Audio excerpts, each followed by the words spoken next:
Dear friends, টিনার short ভিডিওটা দেখলাম। আমি আমার মতো করে এক্সপ্লেনেশন দিচ্ছি। কথাটা আমার খুবই ভালো লেগেছে যে তোমরা যখন বদনাম দিচ্ছ, সুতরাং প্রমাণ করার দায়টা তোমাদেরই। স্বাভাবিক, কোর্টে তো তাই হয় এবং বাস্তবেও তাই হওয়া উচিত। টিনা পরকীয়া করেছে কি না করেছে কেউ দেখতে গেছো? কেউ দেখতে গেছো? টিনা যে চ্যাটগুলো করেছে এটা সিম্পল হাই হ্যালো চ্যাট ছিল। তার মধ্যে যে সেক্সুয়াল কন্টেন্ট সেটা ম্যানিপুলেট করে ঢুকিয়ে দেওয়া হয়েছে। ঠিক আছে, সেটা প্রমাণ সাপেক্ষ কিন্তু।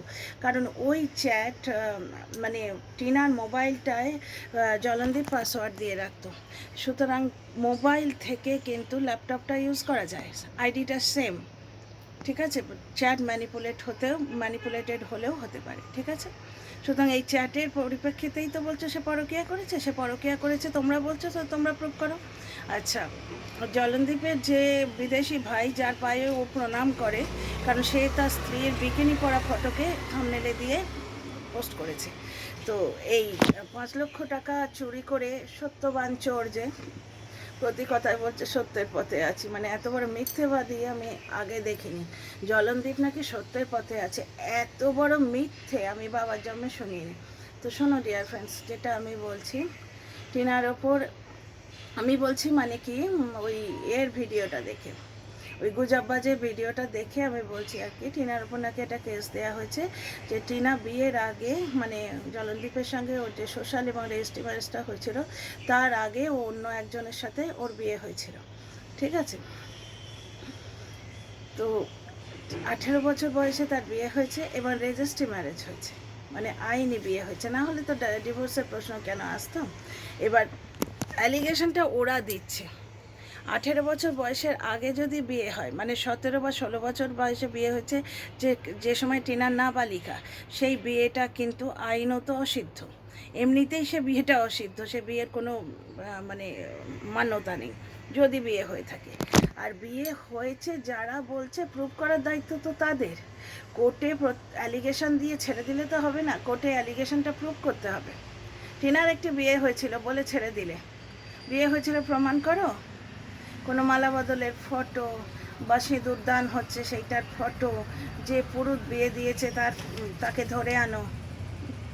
তো টিনা তাই বলেছে যে বদনাম তোমরা করছো, তাহলে প্রমাণ করার দায়িত্বটাও তোমাদের। তো কথাটা এবার বুঝতে পেরেছো কি টিনা কী বলতে চাইছে? অ্যালিগেশন তোমরা লাগিয়েছো, তার প্রমাণ তোমরা করো। ঠিক আছে, আগে তো তোমরা প্রুফ করো যে তোমরা যে কথাটা বলছো সেটা সত্যি, তারপর তো সেটা নিয়ে বিচার হবে।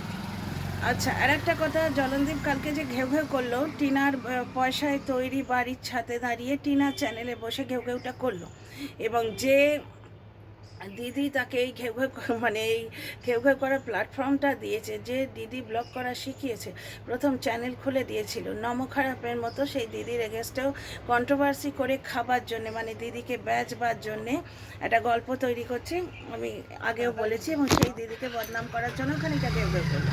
কারণ টিনা বলেছে সুদূর থেকে হেল্প আসছে। সুদূর কিন্তু অনেক জায়গায় হতে পারে, শুধু ব্যাঙ্গালোর নয়। সুদূর মানে যে সুদূরের মানে যে ব্যাঙ্গালোর, এটা জলনদীপের ভিডিও না দেখলে বুঝতে পারতাম না। শুধু শুধু কন্ট্রোভার্সি ক্রিয়েট করছে, কত বড় নমক হারাম, যে দিদি অন্নদাত্রী সেই দিদির এগেনস্টেই প্রপাগান্ডা চালাচ্ছে। তো যাই হোক, ফিরে আসি টপিকে। তো টিনা কথাটা কি ঠিক বলেনি? কোর্টে তোমরা বলছো যে একটা 16-17 বছরের মেয়ের বিয়ে হয়েছে, প্রুভ করো আগে যে তার বিয়ে হয়েছে।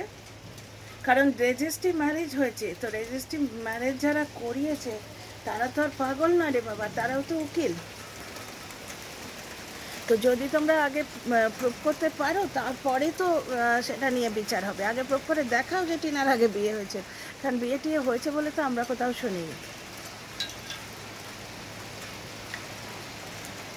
আচ্ছা ডিয়ার ফ্রেন্ডস, ফিরে আসি অন্য কথায়। ডিয়ার ফ্রেন্ডস, একটা কল রেকর্ডে আমরা কি শুনেছিলাম, যে জলনদীপ বলছে যে আমারও একজন আছে, রংরূপে তোর থেকে কমা না, মনে আছে কথাগুলো? তাহলে একজন যখন আছে, বিয়েটা তার সঙ্গে না করে টিনার জীবনটা নষ্ট করতে গেলে কেন? কেন বিয়েটা তার সঙ্গে হলো না? গ্রামের আশপাশের লোকেরা তোমাদের ফ্যামিলিতে মেয়ে দিতে চায়নি নাকি? তোমাদের ফ্যামিলির এতই বদনাম? কারণ দেখে কিন্তু তাই মনে হয়, কোনো আত্মীয় স্বজন আসে না, কাকপক্ষী আসে না পাশে, গ্রামের বাড়িতে 24 ঘন্টা পাড়াপড়শি বসে থাকে বাড়িতে, ওখানে তো ফর্মালিটিটা অত নেই। আমারও গ্রামের শ্বশুরবাড়ির নিয়মকানুন জানি, কাউকে ওগো আসুন ওগো বসুন করে ডেকে আনতে হয় না। এমনি বিকেলবেলা কাকিমারা জেঠিমারা মার সঙ্গে গল্প করতে চলে আসে, এইরকমই হচ্ছে নিয়ম। কাকু জেঠুরা যেখানে সেখানে আসেন, বসে পড়েন, বসে এটা জটলা পাকান। না জলনদীপদের বাড়িতে কাউকে আসতে দেখেছি, না কখনো দেখেছি যে জলনদীপের বাবা গিয়ে চারটে পাড়ার বয়স্ক লোকেদের সঙ্গে কথা বলছে। বয়স্কদের জামায়াত তো গ্রামেগঞ্জে হয়, এক এক জায়গায় মানুষ বসে সবাই মিলে কথা বলে, কখনো দেখেছো কি? তো এই সমস্ত দেখে মনেই হয় কিন্তু যে টিনার সঙ্গে বিয়েটা এই জন্যই হয়েছিল যে জলনদীপের পরিবারে এত বদনাম যে ওখানে কেউ মেয়ে দিতে চায়নি। ঠিক আছে, আচ্ছা আর একটা কথা উঠে আসছে। আচ্ছা আগে এই কথাটা কমপ্লিট করি। তো জলনদীপ বলেছিল যে তোর থেকে রংরূপে কিছু কম আনা, তার মানে কি জলনদীপ পরকিয়া করতো? ওই জন্যই টিনার প্রতি কোনো তার ছিল না, ইন্টারেস্ট ছিল না।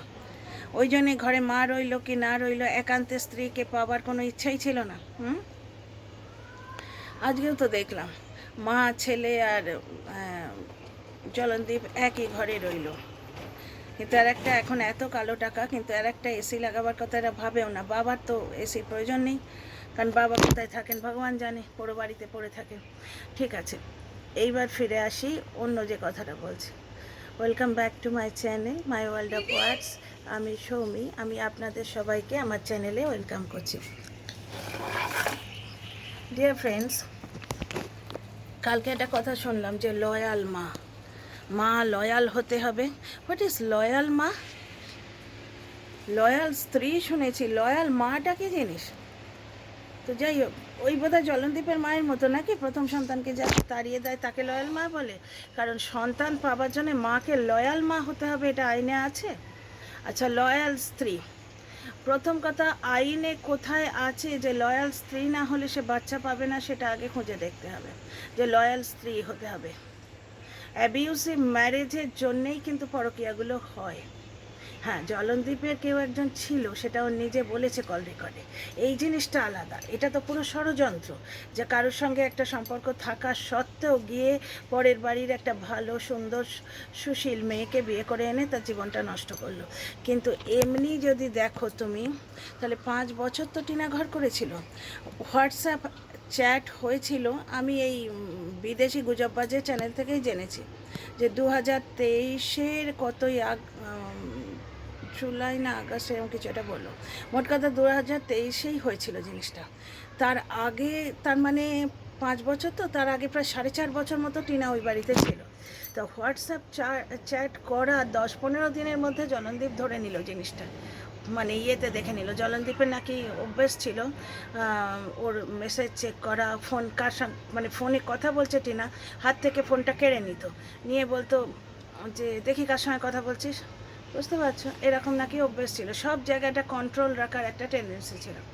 তাহলে ও যে একটা হোয়াটসঅ্যাপ চ্যাট করার 14 দিনের মধ্যে ধরে ফেললো, তাহলে 5 বছর যদি ওখানে কারোর সঙ্গে ওর সম্পর্ক থাকতো ধরতে পারতো না? কত বড় অবাস্তব এবং বোগাস কথাবার্তা না? তো টিনা ঠিকই তো বলেছে, তোমরা যখন অ্যালিগেশন লাগিয়েছো, প্রুভ করার দায়িত্ব তোমাদের। কোর্টে তোমরা আগে তোমাদের মিথ্যে অ্যালিগেশনটা প্রুভ করো। এখানে কিন্তু আমি আর একটা জিনিসের প্রমাণ পাচ্ছি, আমি একটা জিনিস প্রুভ করে দিতে পারি। ডিয়ার ফ্রেন্ডস, টিনার আগে তো বিয়ে হয়নি, সুতরাং তার তো কোনো প্রমাণ নেই। তার সত্ত্বেও এই লোকগুলো বেসলেস কেস দিল কেন? কিসের ভরসায়? কী ভেবেছে যে গোলেমালে বার করে নিয়ে যাব কেস নাকি? আইন আদালতের ওপর এদের বিন্দুমাত্র ভরসা আছে কি? এই কেসটার কথা শুনে আপনাদের মনে হয় যারা কেস করেছে তাদের আইন আদালতের ওপর কোনো রকম শ্রদ্ধা বা ভরসা আছে? বেবুনিয়াদ কেস, যার কোনো প্রমাণ হয় না, সেইরকম কেস দেওয়ার মানে কি? মানেটা আপনারা ভাবুন। See you in the next video.